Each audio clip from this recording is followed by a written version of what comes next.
Well, Jimboy Tacos is adding something new to the menu, and we're excited for this one. So we're chatting with Erik Freeman, CEO of Jimboy's Tacos, to learn more about their award-winning chili.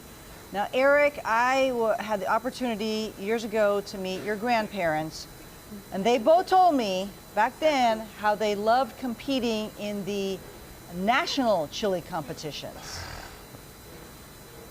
Well, that's right, Tina. So my grandparents both, my grandmother won the World Chili Competition in 1987, and then my grandfather won separately in 2006. Both, you know, they strayed from the recipe. My grandfather strayed from the recipe a little bit more often, which is why my grandmother won a little bit more than he did. And but that's what we have in our chili today. So this is a new thing for Jimboy's, but it's been in my family for all my life. Okay.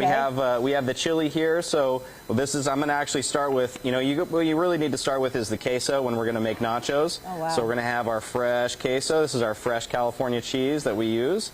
And then we made that this morning. Then we're going to do our award-winning chili. And the Texas Red, let me tell you something a little bit about a Texas Red. What makes a Texas Red chili unique is that there's no beans. And that's a big thing. When you are doing a chili competition and you're going to actually judge a true Texas Red, you can't have any beans in that chili, otherwise it's, you can't call it a Texas Red. So what meat is in this, Erik?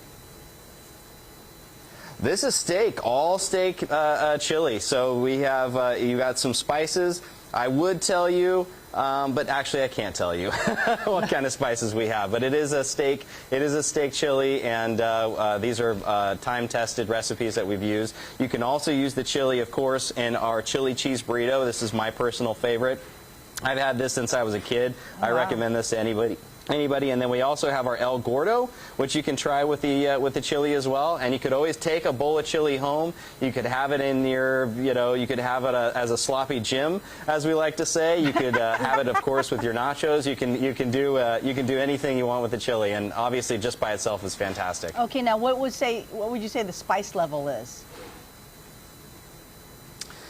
You know, it's not that spicy actually. You could always spice it up. It depends on what everybody's palate is. When it comes to the competition, it's a lot spicier. So we have mellowed it down a little bit for the palate of everybody. So I think there is a little bit of spice, but nothing near anything that you'd be testing at a competition. Okay, yeah, I was. Let's see, your mom, I believe, was it your mom that said, hey, asked me one time to judge in a chili competition, and they reminded me, no beans.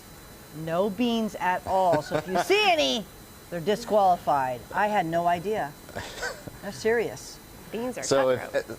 And I'll tell you this too, that I thought, you know, being me and my cousin, we thought, hey, why don't we just show up to a competition and let's take this recipe and let's just go win it.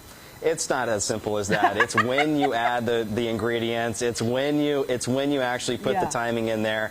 And we didn't even place. So my grandmother, my grandfather, it wasn't just having the recipe, it's when you add the ingredients. And we thought we could show up, you know, and because we've got the golden ticket, you know. I mean, how could we lose? That's right. We lost. Oh, oopsie. I have a question for you. How old were you when you were given the recipe for this chili?